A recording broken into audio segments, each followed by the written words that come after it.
Salam yurttaşlarım, ildeşlerim, doğunlarım. 32 yıldır qarasızlık yalanı yurdu bir yandan yıkıp başladı. Her öyde bir maşin, bolcuk ınamı halkımızın bilini büküp başladı. Narkomanın sani gün-günden arttı. Başımızın tacı denanlar göz yaşın döktü. Halkımızın arzu, hıyalları çöktü. Türkmenin ağır namusu yitip başladı. Zalimlara şöhret deyip yaladılar, öptüler.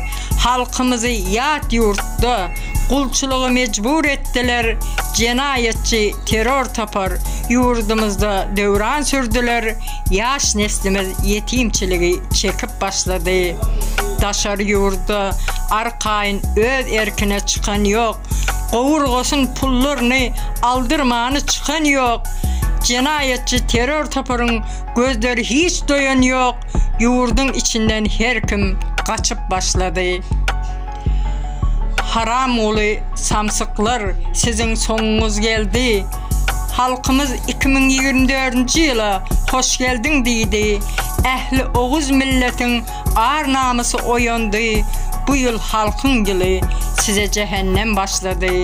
Yurdumuzu tazeden kurmalı devir başladı. Hoş sağ olun.